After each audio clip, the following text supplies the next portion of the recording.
السلام علیکم ورحمۃ اللہ تعالی وبرکاتہ حامدا ومصلیا ومسلما اما بعد فاعوذ باللہ من الشیطان الرجیم بسم اللہ الرحمن الرحیم ولا تقف ما لیس لک به علم آمنت باللہ صدق اللہ العظیم۔ بارگاہ رسالت مآب صلی اللہ علیہ وسلم میں درود و سلام کا ہدیہ پیش کریں۔ اللہ رب محمد صلی اللہ علیہ وسلم نحن عباد محمد صلی اللہ علیہ وسلم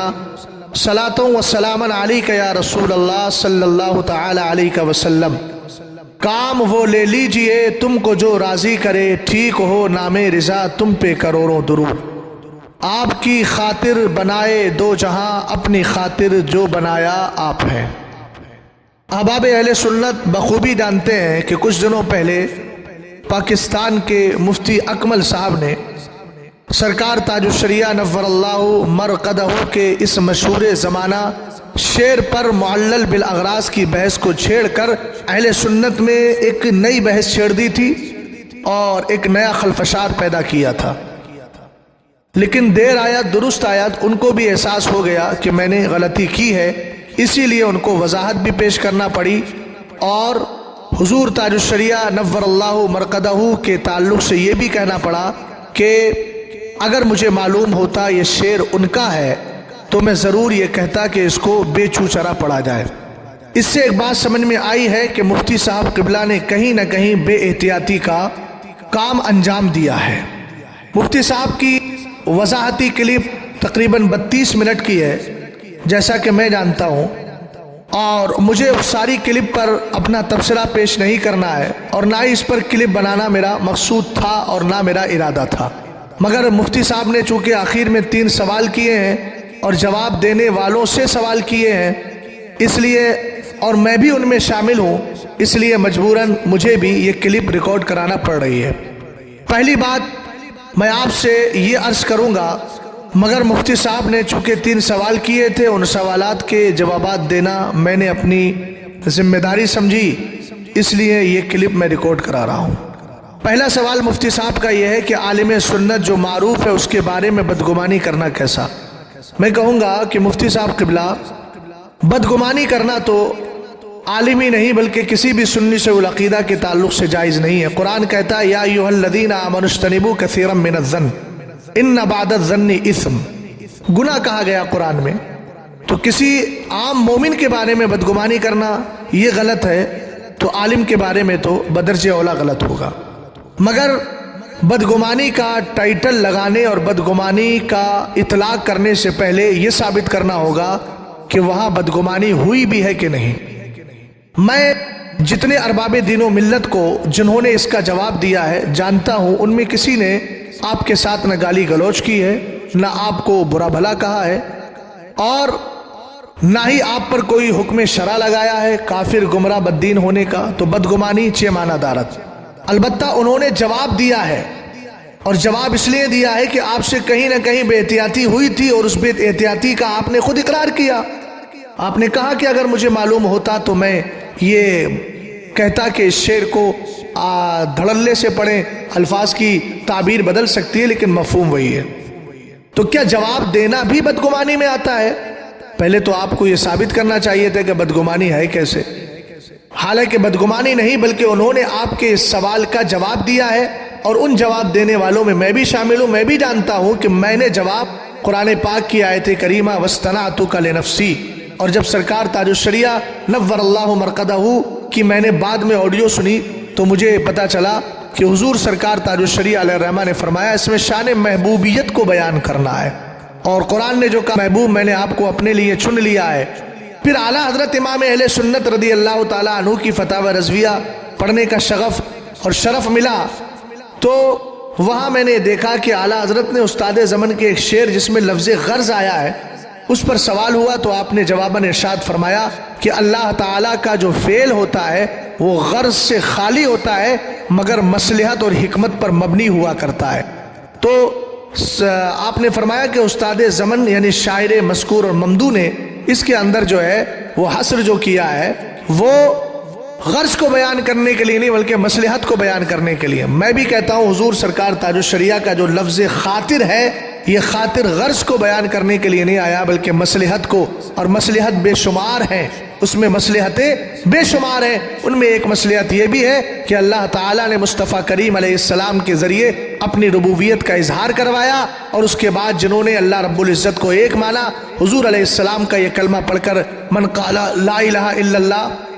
قد افلح، جس نے لا الہ الا اللہ کہہ دیا وہ کامیاب ہو گیا، من قال لا الہ الا اللہ دخل الجنہ، وہ جنت کا حقدار ہو گیا۔ تو ایک مصلحت یہ بھی تھی کہ جو سرکار علیہ السلام کے بات پر عمل کر لے گا وہ جنتی ہو جائے گا۔ تو سرکار تاج الشریعہ کا یہ شعر مصلحت کو بیان کر رہا ہے، غرضیت کو بیان کرنے کے لیے نہیں ہے۔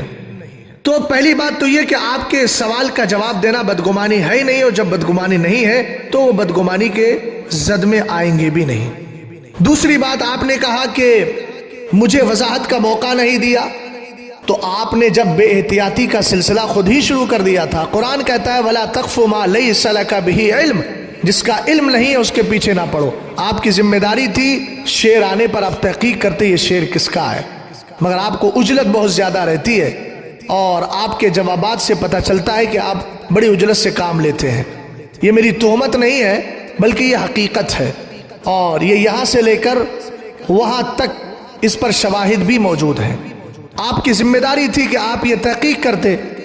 ہمارے بزرگوں کی روش رہی ہے، خود سرکار تاج الشریعہ نور اللہ مرقدہ، جن کو آپ بار بار اختر رضا خان صاحب کہہ رہے ہیں، اتنا یاد رکھنا کہ آپ کے اس انداز تخاطب سے سرکار تاج الشریعہ کی ذات پر کچھ بھی حرف آنے والا نہیں ہے، اور آپ بارہا یہ کہتے ہیں کہ میں فتاوی رضویہ سے فائدہ حاصل کرتا ہوں، اعلیٰ حضرت رضی اللہ تعالیٰ عنہ کے حوالہ جات بھی دیتے ہیں، فتاوی رضویہ کا ذکر بھی کرتے ہیں، لیکن مجھے لگتا ہے کہ آپ نے فتاوی رضویہ کو شاید گہرائی سے پڑھا نہیں ہے۔ اگر پڑھا ہوتا تو اعلیٰ حضرت امام اہل سنت کا جو اپنے ما سبق اور اپنے پہلے کے بزرگوں کے لیے انداز تخاطب ہے، وہ انداز تخاطب بھی آپ کے ذہن و دماغ میں ہوتا تو آج آپ نے اعلیٰ حضرت کے سچے جانشین اور سرکار مفتی اعظم کے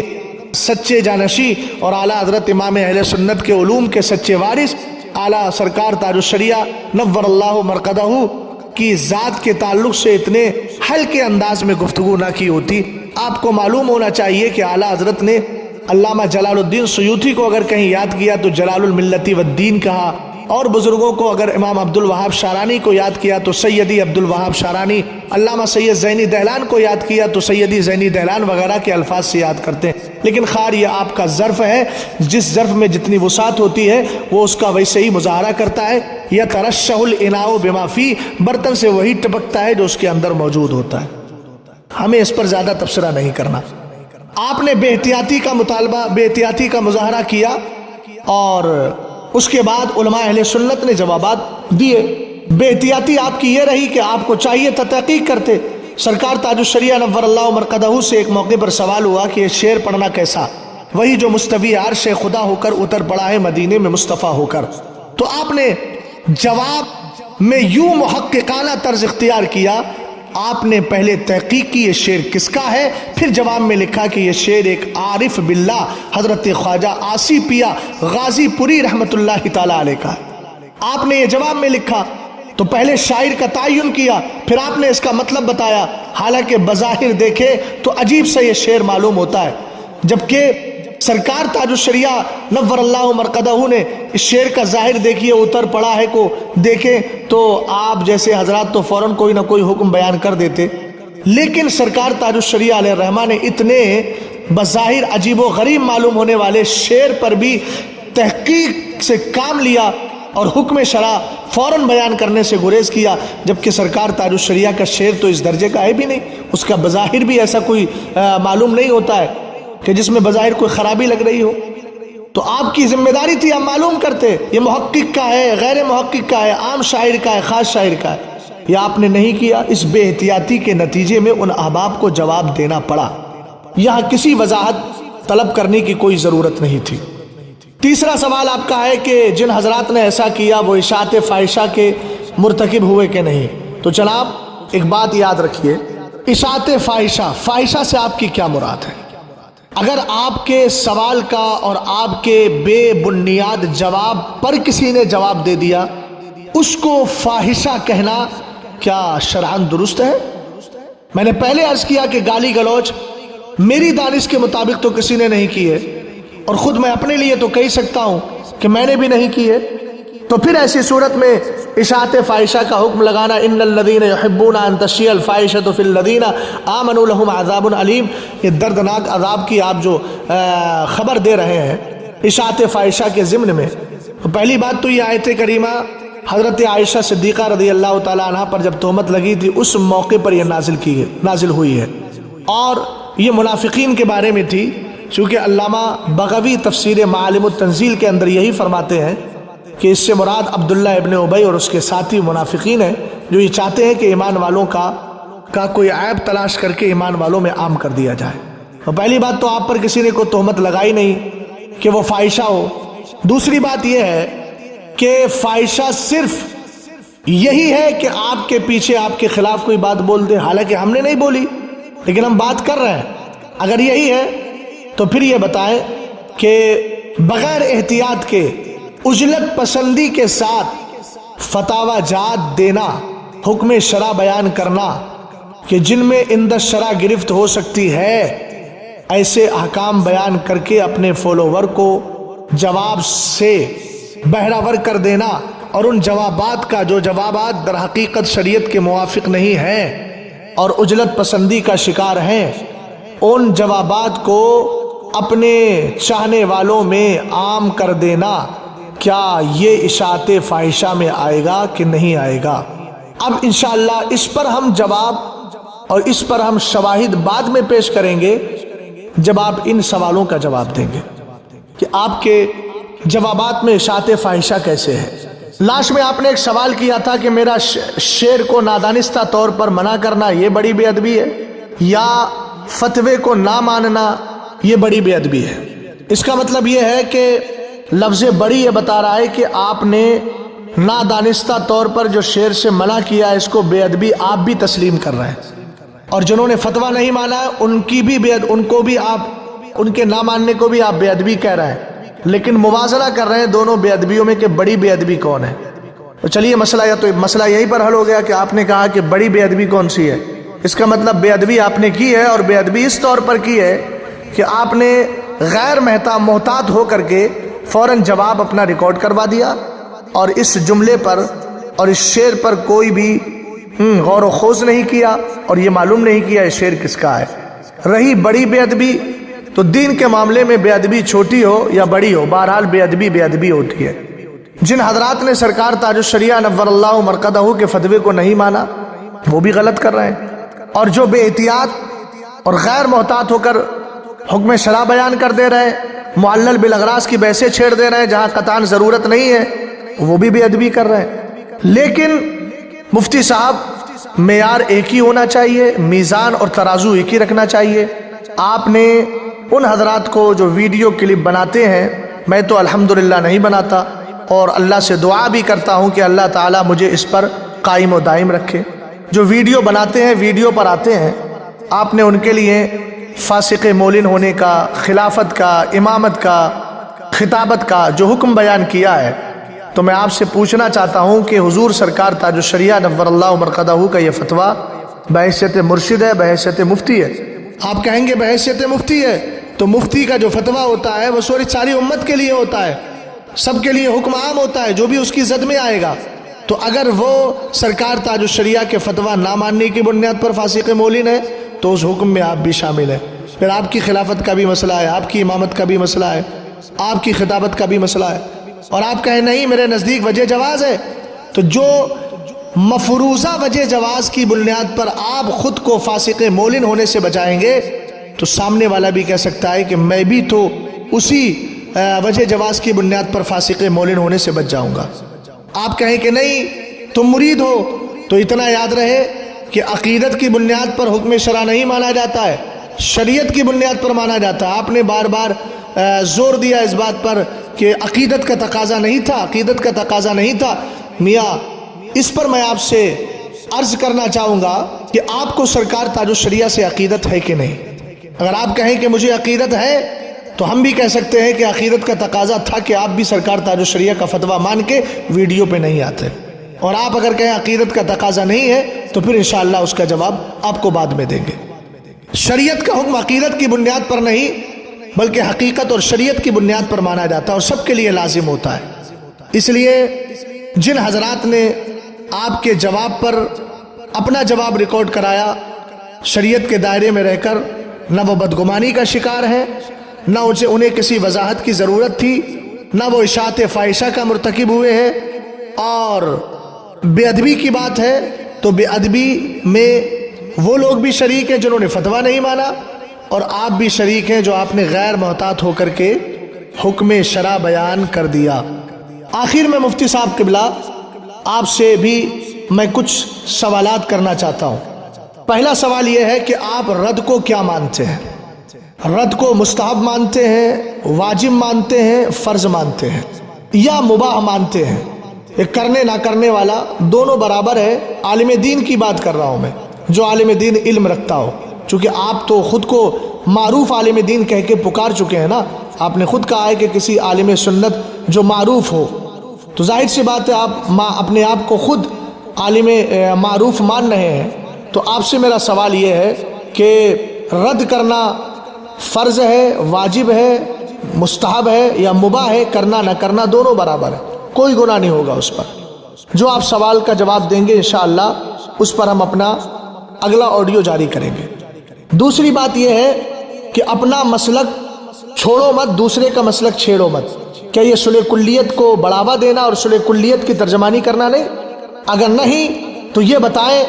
کہ اعلیٰ حضرت امام اہل سنت رضی اللہ تعالیٰ عنہ نے زندگی بھر اپنا مسلک چھوڑا نہیں ہے اور دوسرے کا مسلک بھی نہیں چھوڑا ہے۔ اپنا مسلک اس طور پر نہیں چھوڑا کہ عقیدہ رکھا، اور دوسرے کے مسلک کو اس طور پر نہیں چھوڑا کہ اس کا زندگی بھر رد کرتے رہے، اور جس پر سرکار اعلیٰ حضرت رضی اللہ تعالیٰ عنہ کے تقریباً 250 کتابیں شاہد عدل ہیں، چاہے وہ ابطال نیشریت پر ہو، رد رفضہ پہ ہو، یا پھر عقائد وہابیہ دیابنا کے رد میں ہو۔ یہ ساری کتابیں سبحان السبو ہے، الامن والعلا ہے، تجلی الیقین ہے، وغیرہ وغیرہ دیگر کتب۔ تو آپ کا یہ کہنا کہ اپنا مسلک چھوڑو مت، دوسرے کا مسلک چھیڑو مت، یہ اعلیٰ حضرت کے مسلک کے مطابق ہے یا مخالف ہے؟ تیسرا سوال آپ سے یہ ہے کہ جس بدگمانی سے آپ بچانے کی بات کر رہے ہیں اور بچنے کا حکم دے رہے ہیں اور لمبی لمبی باتیں کر رہے ہیں، اور آپ نے تقریباً جسمانی آلائش و آرائش کے ساتھ ساتھ جو 32 منٹ کی ریکارڈنگ جاری کی ہے اور اپنی کلپ جاری کی ہے، اس میں آپ بار بار یہ کہہ رہے ہیں کہ بدگمانی سے بچنا چاہیے۔ ٹھیک ہے، ہم مانتے ہیں شریعت کا حکم ہے، سب پر ماننا ضروری ہے، لیکن کہیں نہ کہیں آپ بھی تو بدگمانی کا شکار ہوئے ہیں۔ ناراض نہ ہوئیے گا، میں آپ کو بتا رہا ہوں۔ آپ نے ایک کلپ میں یہی کہا ہے کہ جب میں میڈیا پر آیا تو کچھ احباب مجھ سے کہنے لگے کہ آپ پی پی نہ بنے، ٹی ٹی بنے، پلپل سنی نہ بنے، ٹی ٹی ایس بنے۔ اچھی بات ہے، وہ آپ کو اچھا مشورہ دے رہے تھے۔ پھر آپ نے کہا کہ انہوں نے کہا اپنے مسلک کا کھل کر اظہار کریں، تو آپ نے ان کے اس جملے پر کہ کھل کر اظہار کریں، اس پر تبصرہ کرتے ہوئے کہا کہ آپ ان کو کافر کہیں، مشرک کہیں، بدعتی کہیں۔ تو کیا یہ کھل کر اظہار کرنے کا یہی مطلب ہے؟ کیا آپ نے ان لوگوں کے تعلق سے بدگمانی نہیں کی کہ وہ بلا وجہ کسی کو کافر یا مشرک یا بدعتی کہنے کی بات کر رہے ہیں؟ اور اگر بلا وجہ نہیں، بالوجہ اگر وہ کہہ رہے ہیں، وجہ شرعی ہے ان کے پاس، تو پھر آپ کی ذمہ داری بنتی ہے کافر کو کافر کہنا، مشرک کو مشرک کہنا، بدعتی کو بدعتی کہنا، گمراہ کو گمراہ کہنا۔ شریعت کا مطالبہ ہے۔ انہوں نے غلط کیا کہا؟ اگر آپ کہیں کہ نہیں بلا وجہ کہہ رہے ہیں تو یہ آپ نے بدگمانی کی، اس لیے کہ ان کا مقصود یہ ہے ہی نہیں کہ کھل کا مسلک کا اظہار کریں، بلکہ ان کا مقصود حسن ظن کے طور پر یہی ہے کہ جو اعلیٰ حضرت رضی اللہ تعالیٰ عنہ نے کہا دشمن احمد پہ شدت کیجیے، ملحدوں کی کیا مربت کیجیے، غیظ میں جل جائیں بے دینوں کے دل، یا رسول اللہ کی کثرت کیجیے، اور تجھ سے اور جنت سے کیا مطلب، وہاں بھی دور ہو، ہم رسول اللہ کے، جنت رسول اللہ کی۔ اب آپ بتائیے کہ آپ اس میں بدگمانی کا شکار ہوئے کہ نہیں ہوئے؟ جبکہ آپ نے اس کلپ میں یہ بھی کہا ہے کہ اپنا یہ اصول بنائیے کہ اپنا مسلک چھوڑو مت، دوسرے کا مسلک چھیڑو مت۔ تو جو علماء اہل سنت، آپ یہ بتائیں، جو علماء اہل سنت مسلک اعلیٰ حضرت کی بات کرتے ہیں، مسلک اعلیٰ حضرت کے نظریات، عقائد اور تعلیمات کو اجاگر بھی کرتے ہیں، اور اس کے ضمن میں دیابنا، وہابیہ، اشرف علی تھانوی، رشید احمد گنگوہی وغیرہ ان سب کا رد کرتے ہیں، آیا وہ مسلک چھوڑو مت دوسرے کا مسلک چھیڑو مت. آپ کے اس اصول کے خلاف جا رہے ہیں, اگر اس اصول کے خلاف جا رہے ہیں تو ان پر حکم شرع کیا لگے گا وہ آپ بتائیے. اور آپ نے اس کلپ میں ایک بات یہ کہی, آخری سوال آپ سے یہ ہے کہ آپ نے ایک بات یہ کہی ہے کہ ہم نے تو ایک حکمت اختیار کی ہے. وہ حکمت کیا ہے؟ اس حکمت کو آپ منظر عام پر لے کر کے آئیں تاکہ اس حکمت کو ہم شریعت کے ترازو میں رکھ کر کے تولیں اور شریعت کے معیار کو سامنے رکھ کر کے اس کا ہم جو ہے جائزہ لیں. انشاءاللہ مجھے امید ہے کہ آپ جلال کیے بغیر ان پر کچھ نہ کچھ توجہ کریں گے اور یہ کہہ کر کے دامن نہیں بچائیں گے کہ ہم ایرے غیرے کے تعلق سے جو ہے وہ آڈیوز کا جواب نہیں دیتے اور ہم جواب ریکارڈ نہیں کراتے. مفتی صاحب اللہ کا فضل ہے, آپ اگر ذمہ دار ہیں تو میں بھی رب قدیر کی ذات پر اعتماد اور بھروسہ کرتے ہوئے اور اللہ رب العزت کا شکر ادا کرتے ہوئے کہتا ہوں کہ میں بھی بے فضل ہی تعالی جامعہ اشرفیہ کا ایک فارغ ہوں, مبارک پور اعظم گڑھ, سرکار تاج الشریعہ نور اللہ مرقدہ کا مرید ہوں اور حضور تاج الشریعہ نور اللہ مرقدہ کا مشہور زمانہ ادارہ مرکز الدراسات الاسلامیہ جامعۃ الرضا بریلی شریف یو پی ہند کا ایک ادنا سا خادم, وہاں کا ایک استاذ ہوں. اور بے فضل ہی تعالی میں بھی جو ہے ان سارے مسائل کو جانتا ہوں جو مسائل موجودہ وقت میں چل رہے ہیں. اس لیے آپ یہ کہہ کر اپنا دامن نہیں چھڑا سکتے کہ میں ایرے غیرے کا جواب نہیں دیتا. دوسری بات, آپ کو اور خاص کر آپ کے جو فالوورز ہیں ان کو میں یہ بتانا چاہوں گا کہ یہ آڈیو ریکارڈ کرا کر مجھے اپنے فالوور یا ویوز وغیرہ نہیں بڑھانا ہے اور نہ ہی مجھے جو ہے اس کی کمائی کھانا ہے. میں تو اس کمائی سے دور رہتا ہوں, اللہ کا فضل ہے, میں اس کو ناجائز و حرام ہی سمجھتا ہوں, ہے نا. اور مفتی صاحب قبلہ, آپ نے جو کہا تھا کہ کچھ لوگ آڈیو بنا کر کے 1 لاکھ تک ان کی آڈیو چل گئی ہے بیچاروں کی, اور آپ نے عجیب تبسم ریزیوں کے ساتھ یہ جملہ کہا تھا, یہ کہیں نہ کہیں آپ کی انانیت کو بتا رہا ہے.